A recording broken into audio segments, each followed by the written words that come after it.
What is up, my lovely people in Blue Tablet Land? So for today's video, guys, I'm going to be drawing y'all this cute little plumpy owl. If that's something you guys are interested in, stick around and let's get started. So the first thing I'm going to do is draw out one of its eye. It's going to be a nice big old eye, because you know how owls have those big yellow eyes with those black pupils in them, and they're like, man, they are some killer looking eyes. And when I say killer looking eyes, I mean that in a good way. I was like, because if you see an owl for the very first time, I mean, your first attention grabber is its eyes, because it's just so big and yellow, and then it's got these big pupils in them. And you gotta imagine what is the eyes, well, not eyesight, but the vision on one of those, Now that we got the second eye drawn, I'm gonna go ahead and drop some color into both of these pupils so they look whole.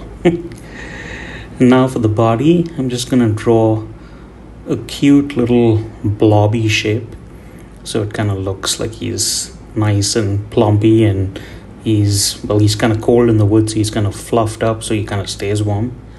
And I think I don't know, something about their eyes, I mean, it just reminds me of also the eye from, what is the character in Monsters Inc., the green fellow. Can't get his name right now, but that's one of the thoughts that was popping in my mind while I was doing this. So I was like, let me make the eyes nice and big. And for the beak now, I'm just gonna do this small little oval kind of almost looks like a carrot, and then just kind of round it up over here at the bottom, touch up that line, and just follow the line and just connect it up over here. Boom. Now we have our basic owl. So to show the feathers, I kind of just did these V looking shapes, and you can do any kind of shape if you want. You can do U's, or pick an alphabet, maybe a W. And then for these little feet that he has, it kind of almost looks like fingers holding maybe a mug, because you kind of don't see the bottom of it, just the front end. And just duplicate the exact same drawing on the other side. Boom. So now we gotta draw a little bark so it looks like he's sitting on something and not just floating in midair. And you could probably even do him sitting on a wall. I mean, this is just my take on it, and drawing him sitting on a bark, which would be the most obvious thing, because birds like to live on trees. And kind of give this hand looking shape for the bark. And just connect that over here. Boom. So here now I gave it some line art to give in the details, so to save some time. And then for the colors, I chose this darkish beige for the body, yellow for the eyes, a little bit of orange for the beak. And then for the actual branch that he's sitting on, I'm gonna choose a color that's close enough to the bark of a tree, a very light tree that would be. And then for his feet, I chose an orange that was similar to the beak, but then I was like, it kind of blends right in with the actual branch, so I kind of changed it up to a lighter shade of beige. And then we have the eyes, kind of touch up the highlights and some white, or the shine in the eyes with some white. And now for the lovely shading. So for the shading, I kind of did a mix and match on what I've done in my other videos. Kind of did 2 layers of shading. One would be the 30%, which would be like the base shadows. Go ahead and select the owl. And for this to get the most optimum coverage, you go ahead and increase the size of your pen. And then you can get these nice thick looking shadows, as opposed to if the pen was a smaller selection. I think this was about I want to say 80% on the nib.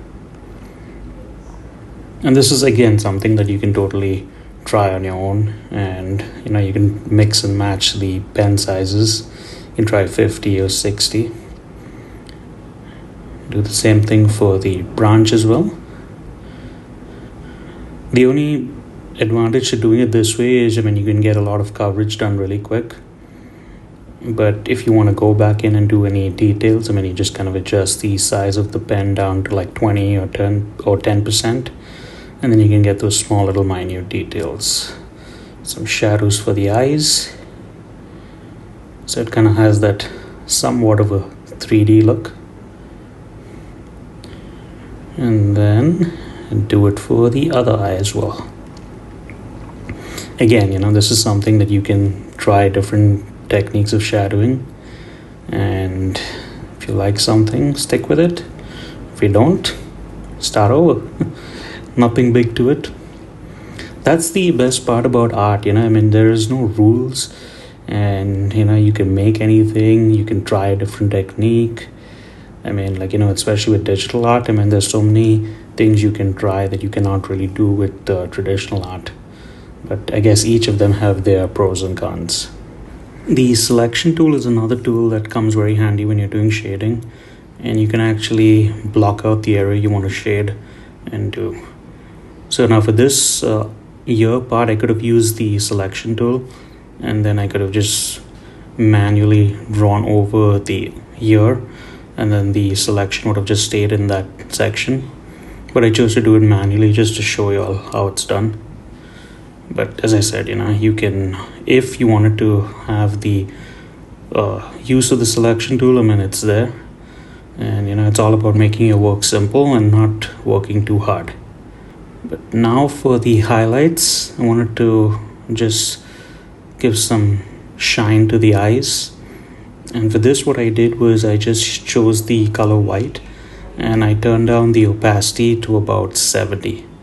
That's usually the sweet point in which I like to do my shading.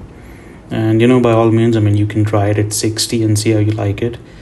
But I think anything above 70 and it just kind of looks like a white blotch, so it doesn't really show the underline or under base color. So I think 70 is kind of the reason I like that. But when you do this highlights also, it's pretty much how you want to do it. If you like something you like, if you don't like it, try something different and just go with that. Alrighty people, let's go ahead and wrap this video up with this little plumpy owl. Thanks for following along, and to all the new followers that joined on, I hope y'all enjoyed this playlist, and I will see y'all in the next video. Bye for now.